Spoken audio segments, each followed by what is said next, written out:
Hi guys, welcome to Titanic month. Welcome to my favorite video ever to make every year. We read Titanic books together. We talk about the Titanic things. I'm so excited. This year's lineup is very good, I think. So we're going to commemorate the 113th anniversary this year. Just you wait and see, okay? The books that I have selected for this year is The Second Mrs. Astor by Ashana Abbey. I am not a Titanic fiction kind of person. I tend to stay away from it because inaccuracy makes me frustrated. I want to learn new things and think about new things that I haven't thought about when it comes to Titanic story. Well, anyways, this is actually really good. It surprised me. This is about Madeline Astor, who was 17 when John Jacob Astor IV started courting her. She turns 18. They get married. Society is absolutely scandalized by it. The newlyweds go on a honeymoon to Egypt, where they come across Margaret Brown. They end up traveling on the Titanic on their way back to New York. As we know how that went,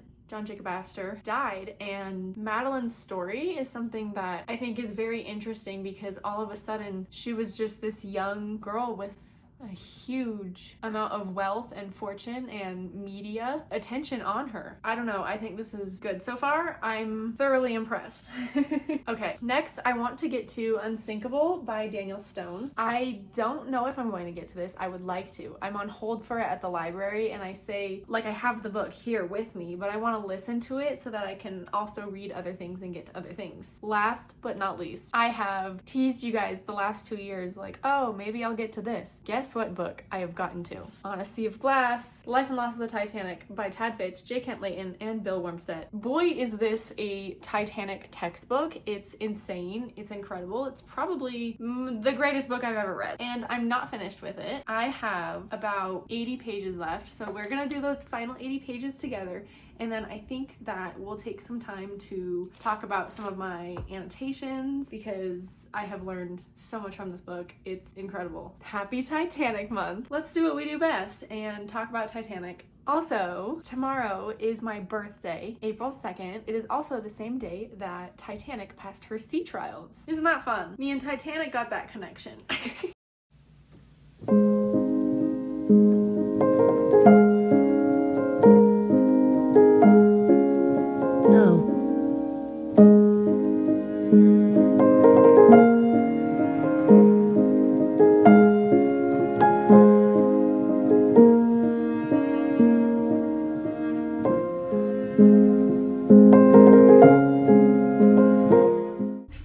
Tomorrow is my birthday, so I just treated myself to a little birthday present. I found something that I wasn't even expecting. The Six by Stephen Schwanker.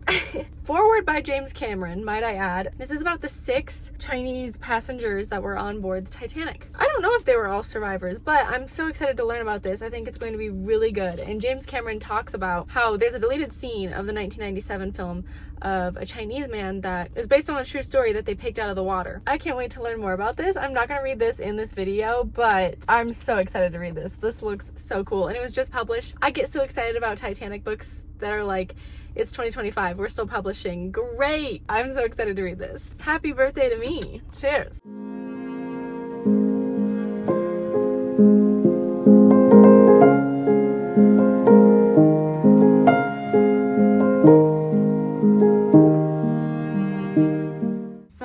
I'm listening to The Second Mrs. Astor right now, and she's slamming Ismay. I personally don't think Ismay deserves as much hate and blame and the coward title that he receives. It's so irritating. I think it shows ignorance. I'm have you really looked into the Titanic story? No, you just go with what everyone thinks about Titanic's story. And Ismay was a passenger. Can you blame him for trying to save his own life? He was a passenger. A lot of men that same night made that same decision. I don't think he deserves the amount of hate that he got. Titanic was an accident.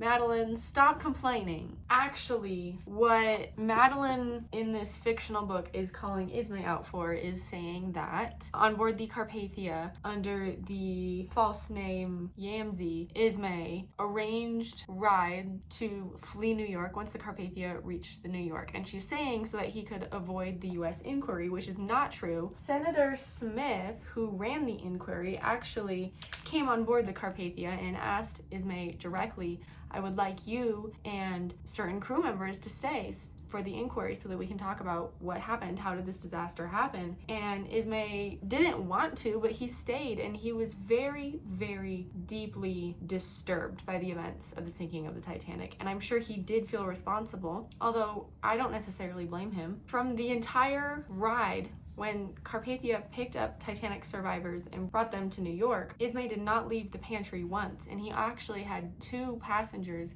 come and visit him, Lightoller and Jack Thayer. He did not leave because he was disturbed, and he spent the rest of his life like that. So I don't blame him as much. Madeline.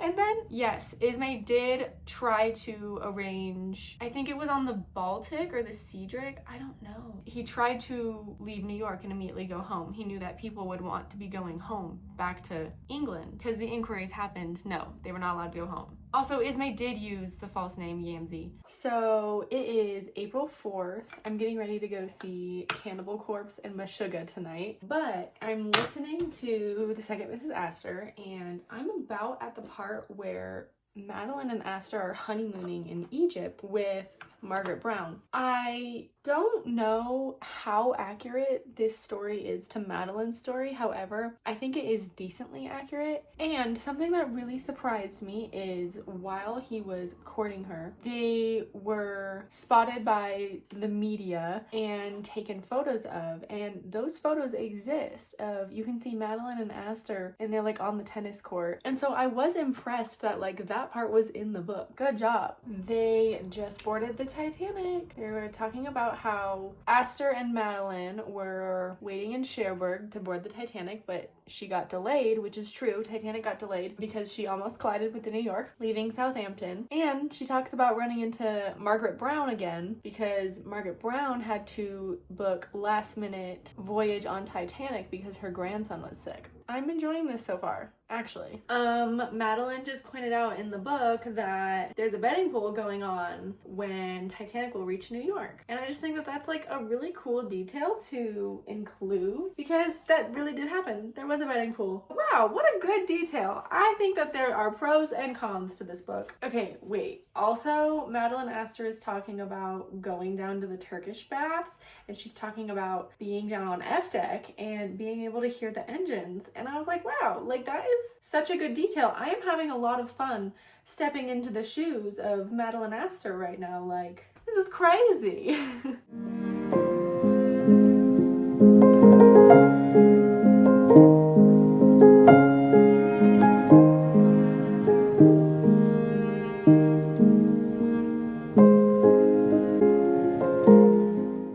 I finished the second Mrs. Astor, but before we get into that, I have a little Titanic book haul for you guys, and I'm really excited to show you. So I got A Brilliant Night of Stars and Ice by Rebecca Connolly, which I think I've kind of concluded that I want to stay away from Titanic fiction, only because it irritates me because it's not 100% accurate. There's tons of things that we will never know about the Titanic disaster, and so arguably books aren't going to be 100% accurate, but it just irritates me. I just can't with the Titanic fiction. However, this intrigues me because this is about Carpathia's journey to trying to reach the Titanic survivors in time as quickly as possible. The Carpathia actually dodged multiple icebergs that night, and it's a very heroic tale, so I am excited to get to this one. One second, I need to go let my dog out. I am so excited about this. The Six by Stephen Schwenkert. There's a foreword by James Cameron, which is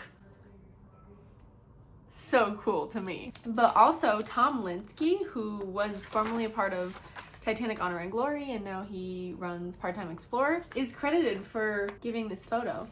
And I just think that's cool because I'm like, wow, Tom Linsky is really at work. You should definitely go check out his newest documentary on the Sundowner, which was Charles Lighttoller's personal yacht. Highly recommend. It's a great, I can't wait to read this. I think it'll be so cool. And then I also picked up a copy of The Loss of the SS Titanic by Lawrence Beasley. I have read this, but I read it on my Kindle, and so I'm so excited that I have it here in my hands because Lawrence Beasley's tale of the Titanic disaster is referenced probably more than any other survivor, I would say. That's generalizing, but his stuff is pretty accurate. It's a great book. I loved this. I'll probably reread it. Lastly, I got the Titanic Expeditions, and what I think is, I don't want to call it hilarious, but look, the Titan is on the cover. Like, who did that?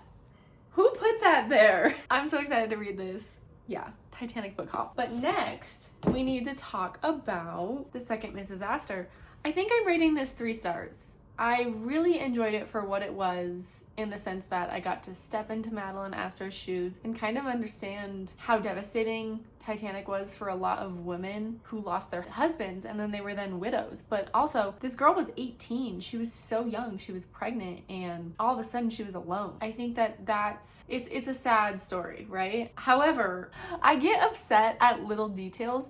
And she talks about how the Titanic breaks in two. And I'm like, Madeline, you probably would not have been able to see that the Titanic broke in two. Lifeboat 4 was one of the boats to have gone back and pick up passengers. They picked up about 7 or 8 people out of the water. She does talk about that experience, which I was surprised about. I thought that was cool. There was more Ismay slander later. Can you stop? Like, it's pissing me off. The Ismay slander is not new. We don't need to resurface. Anyways, I was also impressed by little minute details because the book ends with her hosting a dinner with Marianne Thayer, who was a survivor, and Captain Rostron and Dr. McGee, who were leading the rescue mission on board the Carpathia, which Madeline did actually do. She hosted a dinner for them to say thank you. I was also impressed that there was a reporter on board the Carpathia, I believe by the name of Charles Hurd. He was interviewing survivors, and Rostron had tried to make that not possible and protect the survivors and their stories, but what's she gonna do? It happened. I thought that was like a really interesting detail to put in there. So pros and cons. I liked this book. I didn't. Titanic fiction is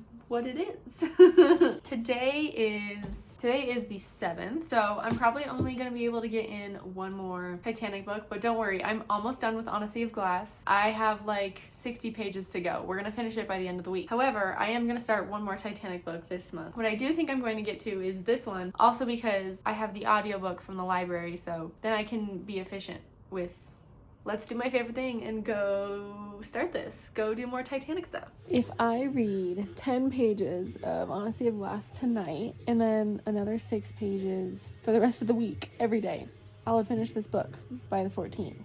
So let's see if I can do it. So today is April 10th. Titanic left Southampton today, 113 years ago. She started her maiden voyage on April 10th. Book update.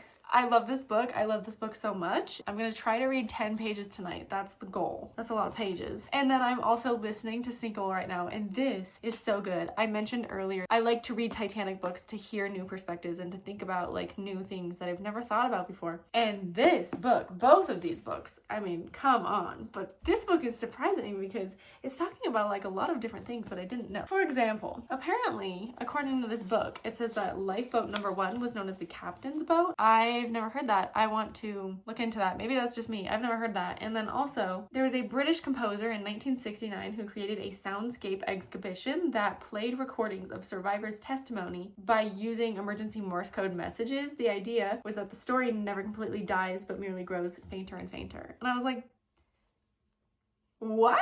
I've never heard of this. I wrote, what? Gotta know more. I'm loving this.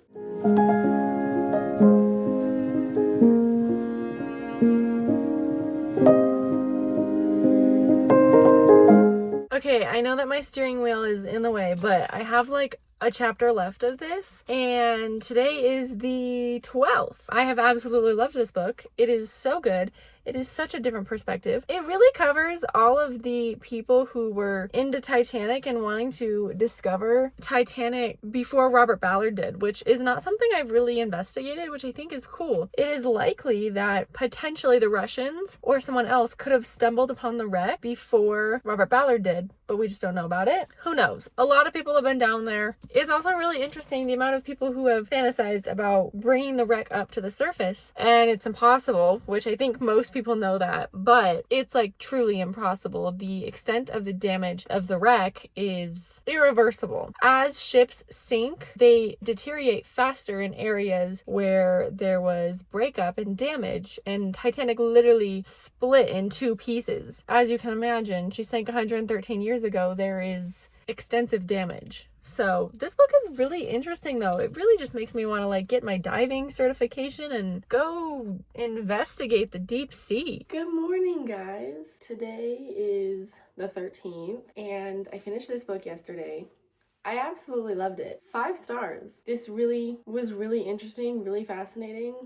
I think it was really great. I have like 20 pages left of On a Sea of Glass, but we're gonna finish it today. That's the goal. I am currently watching Mike Brady tour the Magellan 3D wreck scans of the stern, which I believe is getting released sometime this week. So cool, so fascinating, so devastating to see what kind of condition the stern is really in, but also we've always known that. It's really cool that because of these 3D prints and these scans, we can really start to piece together the story of the violent forces involved in the stern's destruction.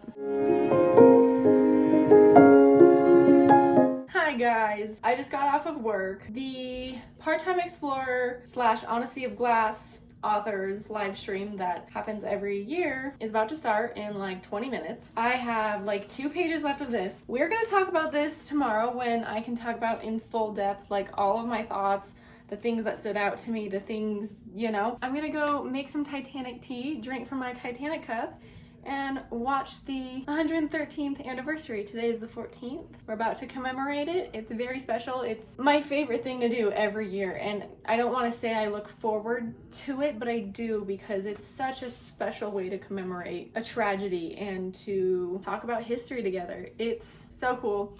I love it. I'm so excited. Let's go watch.